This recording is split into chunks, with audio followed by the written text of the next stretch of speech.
How do you normally react to the difficult situations? Do you react with anger? Do you isolate yourself from the world? Or do you face the challenges? And what if I tell you that the way you face the challenges will define you as a person? You want to live with regrets? Or you want to live a great life? It's always your choice.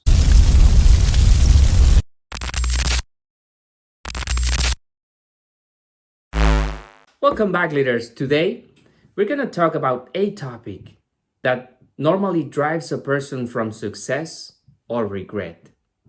Are you ready to go with me and reveal the secrets of all this? Let's dive in. Let's start with this question that most of the people is asking. What separates a successful person from a person that has not achieved what they want to achieve?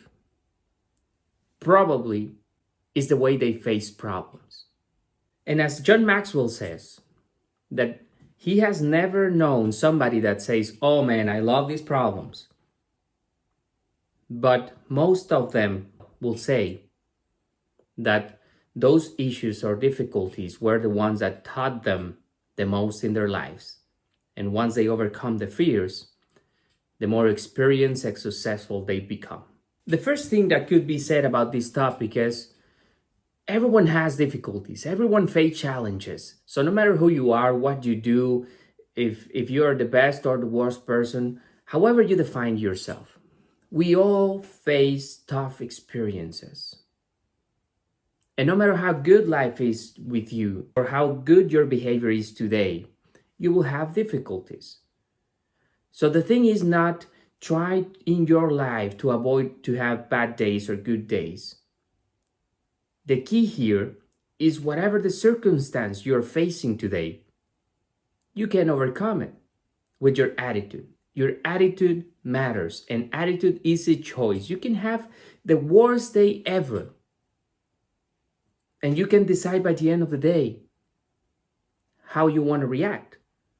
You want to be the happiest person, or you want to be the angriest and more stressful person. And it's okay to have positive or negative feelings. At the end of the day, there are feelings.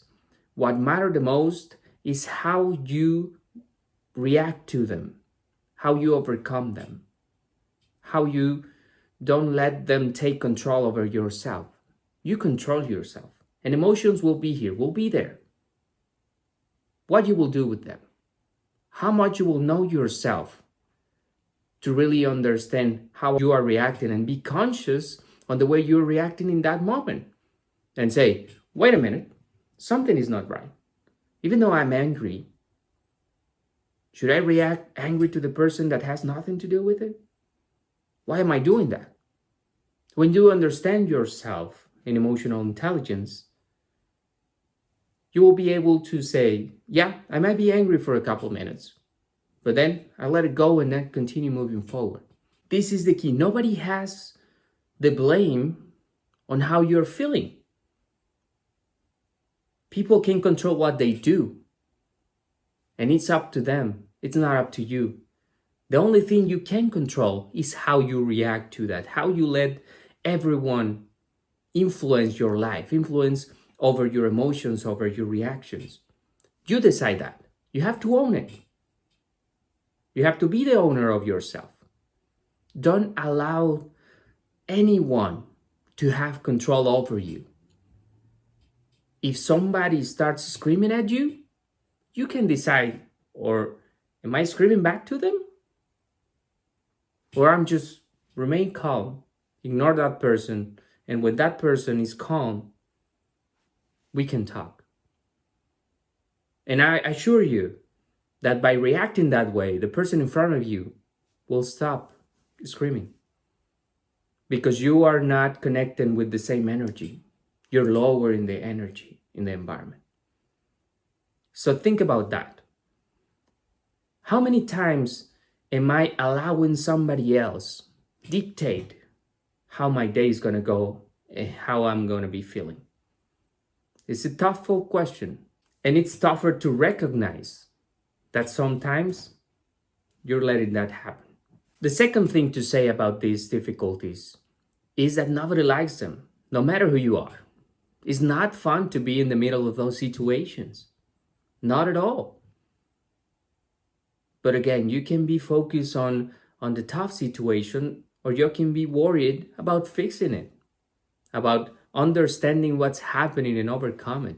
So it's important that you learn from those experiences, and after time goes by, you probably will be laughing and you will be understanding why that happened.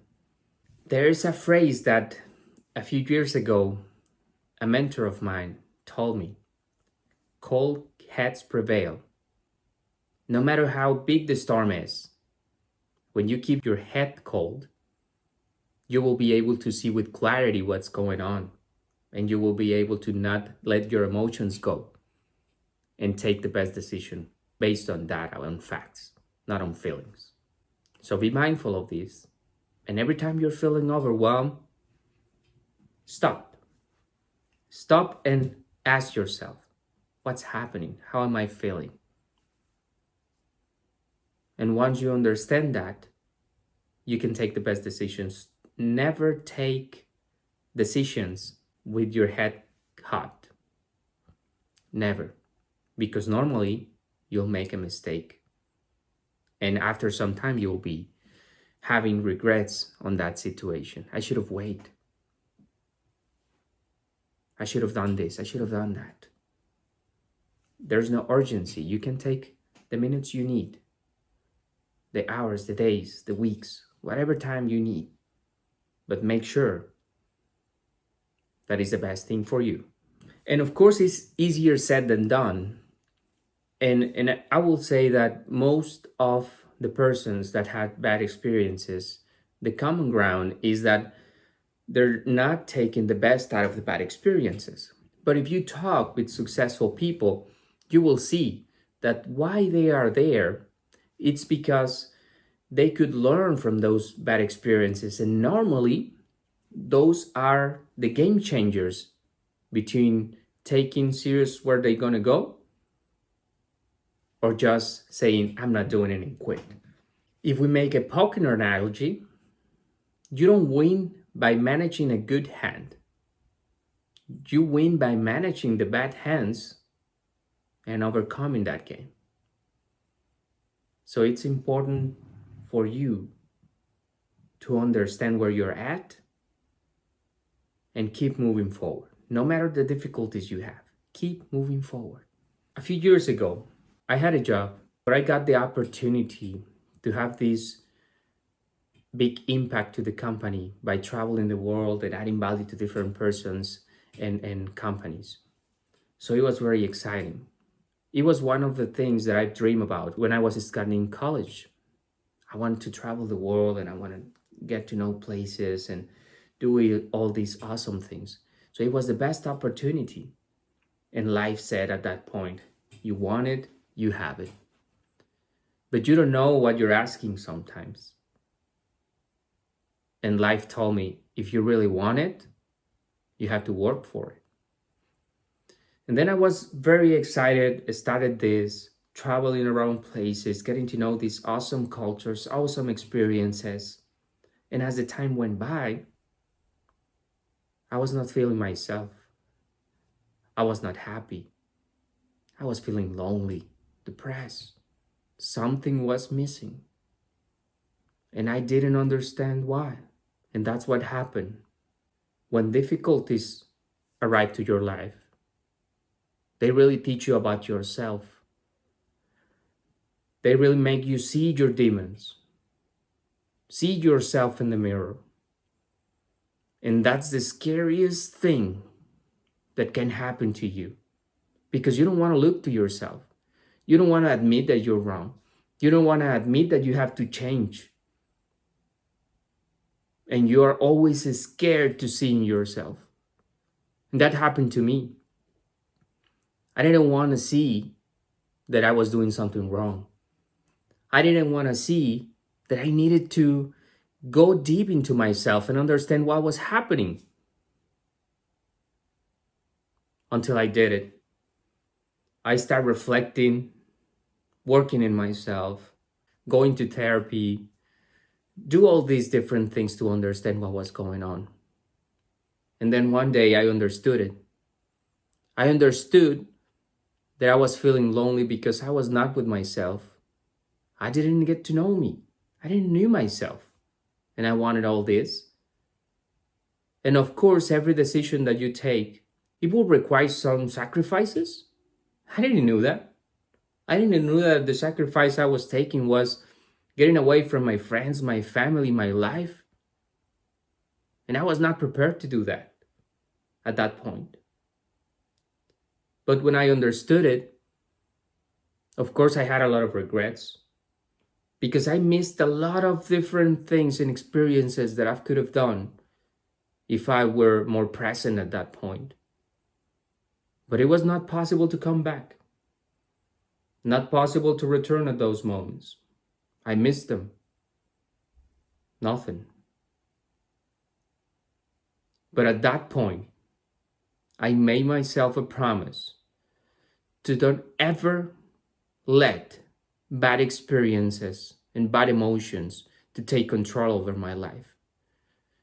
I made a promise that I will be enjoying and knowing myself and trying to be more present in life, even though it's the hardest thing to do.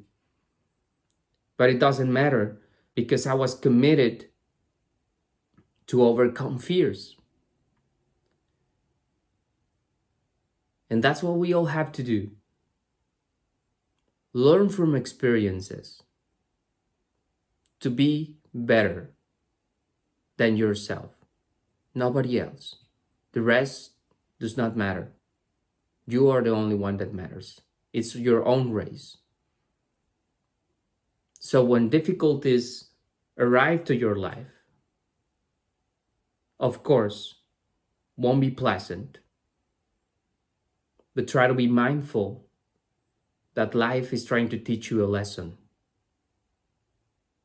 Once the water level is down of all the issues, you will see it with clarity. If we take this topic and put it into a leadership perspective, that we have to start saying that leadership starts on yourself. So you start leading yourself as a person. And being a leader represents someone that will make everyone uncomfortable, even yourself. You will not be able to make everyone happy. And you need to take the toughest decisions, not because of somebody wants. It's because what's the best thing for the current situation. And think about this. You're trying to be more healthy. And then one day you're doing it great. It's been 2-3 months and you're doing it awesome. But all of a sudden, you go to a reunion with your friends and there's a cake. The best cake. The one that you love to eat. And you're debating, if I do it, I don't do it, what should I do? At that point, you have to stop and just ask one question. If I do it, how that will make me feel? If the answer is something positive for what you want to achieve, not what you want in that moment, where you want to go, if that will help you to where you want to go, the answer is pretty obvious. But if that decision is going to create a happy moment, but it will take you away to where you want to go, what would you? The toughest thing to do is the right thing to do, not what you want. It's what you have to do. And that applies in lives and in every leadership position and leadership organization. And with this, of course, there's the next question. How do I turn all these negative situations in life into something positive, into something that I can just grow out of it? The first thing is your attitude matters. And we talked a little bit earlier in the video. And how you face problems and how you see life matters. There's one personality in life, and probably you will identify for yourself or somebody in your environment.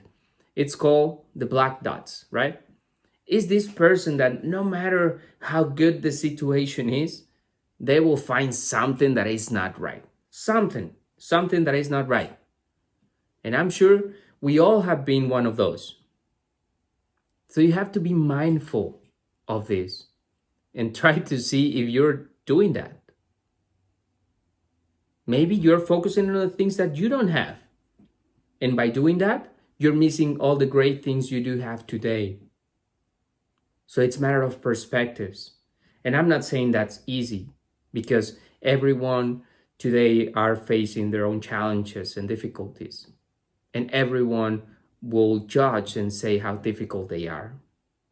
And I'm not minimizing those. What I'm just saying is, no matter how bad the situation is, no matter how bad it is, there's always a choice. The choice of your attitude and how you're facing the problems. Life is not fair. Life is not the way we want to be. They want it to be. Life just is. The situations just are the situations. You cannot control what happens around you. The only thing you can control today is what you are doing and how you are facing those things. So try to focus more in your actions and your behaviors rather than controlling your situations. What can I do? How can I fix this? Those are the right questions when you're there. In the book of the 15 Laws of Growth from John Maxwell, there's a story that I loved about change and adapting to the new circumstances. So there's this farmer, right, that was living in a farm that when it was raining a lot, it gets a lot of water, and he was raising chickens. So all of the chickens died, drowned, right? Every time was happening the same. So he was so stressed. And one day he was in the living room, just sitting in the couch, just hands on the face. And he asked his wife, I don't know what to do. I cannot afford another house. I don't know what to do. And the wife says, then buy ducks. They know how to float, right? This teaches us that sometimes we're not seeing the right solutions because we are so overwhelmed in the problems that we don't take some time to think outside the box. And sometimes we have to get out of our comfort zone to really understand and achieve new things and see new solutions that we were not seeing. It's always helpful to ask somebody else that is outside of your life, but that knows your situation, of course. Maybe they're seeing something different. Maybe they're seeing some solution that you are not seeing for being in the middle of that situation. So it's important to understand that what you're seeing sometimes is not the facts. Sometimes there's some different things that you can do. The last thing is, don't be a victim. Don't be a victim and make yourself responsible of your life. Whatever the situation you're in, whatever life you have today, it's because your decisions. It's not about anyone else. It's about you. So you have to own it. You have to own your life and don't complain and start blaming anyone. Why you have this job? Because you signed that contract. Why I'm in this shape? Because you every day take a decision on what you put in your body. So you have to own your life. Stop blaming anyone. Nobody is to blame, only yourself. Own it, and that's tough to understand. And it's tough to see, but again, you have to face yourself. You have to face your demons and see the way it is. Accept reality. You cannot change what happened in the past. You cannot. But you can change what's coming in the future. How? By doing something different today. The definition of madness is doing the same things over and over again and expect different results. So if you want to change something, do something different. Do something different. That's the only way that greater things will arrive to your life. Years ago, there was this inventor that tried over 1,000 times to make something successful. And all of a sudden, after all these tries, he created the light bulb. I'm sure you know who I'm talking about. Thomas Alva Edison. When a reporter asked him about why it took him so long to get to the final invention, he said, "I didn't fail 1,000 times. I just found 1,000 different ways that a light bulb cannot be successful." This gives you perspective in how we can look at things. And there's two ways to look at this. You want to see it in a positive way or in a negative way. The way you face the challenges or difficulties in life will take you from one side to the other. So the decision is always yours. What you want to be. A person that when it's older start regretting about all these big things that it could be achieved, or you want to be this old person that feel proud that even though he'll probably not achieve what he wanted or she wanted, but he tried everything it was on the reach. And just to conclude this topic, you have to take some time to understand what's going on around your life. And by any means, I'm minimizing the facts that there must be some difficult things that you're facing. Of course, and I'm not saying that that's easy to fix or not, but everything has a solution. Everything has a solution. So ask yourself a question. What can I do to make it a little better tomorrow? Sit with yourself, clear your mind, take a long walk. Do something that you like to do. Get out of there for a minute. And maybe you will come back to the problem and you'll see it different. And if you need help, do not hesitate ever to ask for help. If you want to arrive fast, go by yourself. But if you want to arrive far, go with others. So with this, we conclude this video with this very, very interesting topic that has a lot to say, and probably can spend like 2 more hours or more hours talking about this. So don't forget to subscribe, like, comment, and share if you think this information can help anyone. See us in the next video.